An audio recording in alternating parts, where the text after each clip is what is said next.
작년 이맘때쯤이었어요.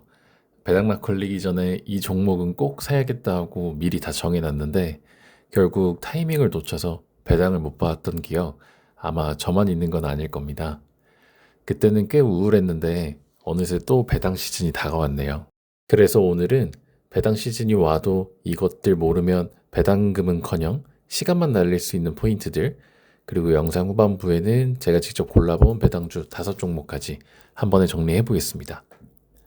첫 번째입니다. 배당 기준일은 반드시 미리 확인해야 합니다.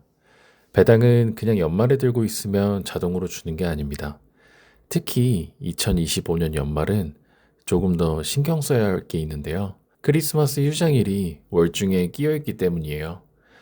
아무 생각 없이 매수했다가는 진짜 1년을 그냥 날릴 수도 있어요. 국내 주식시장에는 T+2 결제 시스템이 존재합니다. 시장에서 물건 사는 것처럼 결제하면 바로 내 주식이 되는 구조가 아니라는 거죠.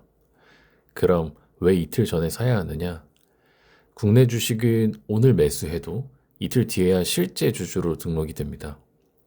그래서 12월 30일에 주주명부에 이름을 올리고 연말 배당을 받기 위해서는 날짜 계산을 정확히 해야 하는 거예요. 결론부터 말하면 12월 26일까지 매수한 주식 기준으로 영업일 기준 이틀 뒤인 12월 30일까지 주식을 보유하고 있어야 배당을 받을 수 있는 구조입니다. 이걸 모르고 29일 월요일에 주식을 매수하게 된다고 하면은 배당을 받을 수 없게 되는 구조입니다. 두 번째 포인트입니다. 고배당주라고 해서 다 좋은 건 아닙니다. 아무리 배당을 준다고 해도 그 기간 동안 주가가 크게 빠지게 되면 이는 실질적인 수익이 아닌 거죠. 그 기간 동안 주가가 크게 빠지면 이는 실질적인 수익이 아닙니다. 결국 투자는 총수익 관점으로 봐야 합니다. 예를 들어 연 배당 수익률이 8%인 종목이 있다고 가정해 볼게요. 그런데 보유 기간 동안 주가가 5% 하락했다면 겉으로는 8%를 받았어도 실제 수익은 3% 수준입니다. 여기에 배당 소득세까지 내면 실제로 손에 쥐는 거는 그리 크지 않을 거예요. 이럴 바엔 차라리 배당은 없더라도 3% 이상 주가 상승이 기대되는 무배당주에 투자하는 게 더 나을 수도 있다는 거죠. 그리고 배당 수익률이 지나치게 높은 종목들도 조금 주의할 필요는 있습니다. 특히 8% 이상 나오는 고배당주들. 이런 종목들은 일시적으로 배당을 많이 주다가 매출 구조가 악화되면 배당을 확 줄이는 경향이 있습니다. 그래서 중요한 건 지금 배당률이 조금 낮더라도 배당을 꾸준히 지급해왔는지, 배당금이 조금씩이라도 늘고 있는지, 즉 배당이 성장하고 있는지를 보는 게 핵심이에요. 이제 마지막으로 제가 직접 찾아보고 정리한 배당과 실적 흐름이 괜찮은 종목 5가지를 간단히 말씀드려 볼게요. 첫 번째로는 한일시멘트입니다. 한일시멘트는 국내 건설 경기와 같이 움직이는 종목입니다. 최근 3년을 보면 매출은 큰 변동 없이 안정적인 흐름이고 영업이익도 원가 관리 덕분에 비교적 탄탄한 구조를 유지하고 있습니다.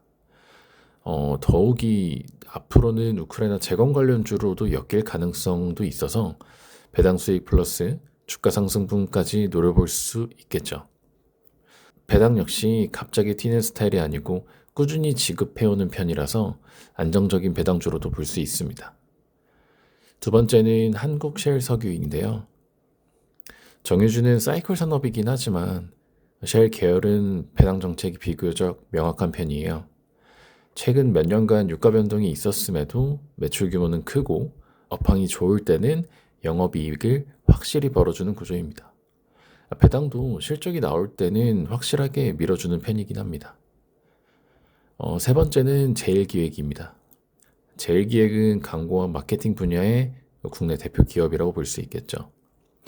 최근 디지털 광고 비중이 늘면서 매출은 3년간 완만한 성장 흐름을 보이고 있고 영업이익도 비교적 안정적입니다. 큰 한방이 있는 종목은 아니지만 현금 흐름이 꾸준해서 배당 안정성 측면에서도 신뢰도가 있는 종목으로 볼 수 있죠. 네 번째는 기업은행입니다. 기업은행은 대표적인 국책 금융배당주의입니다. 이자 수익 기반이라 매출과 영업이익이 크게 흔들리지도 않고 최근 3년간 실적도 비교적 안정적인 흐름을 보이고 있습니다. 배당 역시 갑자기 줄이는 스타일이 아니라서 장기 배당 투자로 많이 언급되는 종목 중 하나입니다. 마지막은 DB손해보험입니다. DB손해보험은 손해율 관리가 비교적 잘 된 회사이고요. 최근 3년간 보험료 수입은 꾸준히 증가했고 영업이익도 안정적인 흐름을 유지하고 있습니다. 배당 역시 일회성보다는 지속적인 주주 환원에 신경 쓰는 기업으로 볼 수 있습니다. 정리하자면 배당 시즌의 가장 중요한 점은 날짜 계산, 두 번째 총수익 관점에서 지켜보는 것, 마지막으로 배당의 지속성과 기업의 성장성입니다. 이 세 가지만 기억해도 배당주 투자에 있어서 큰 실수는 하지 않을 거라고 생각합니다. 그러면 오늘 배당 관련된 이야기는 여기서 마치고요. 다음 영상에서도 즐거운 투자 이야기 또 이어나가도록 하겠습니다. 감사합니다.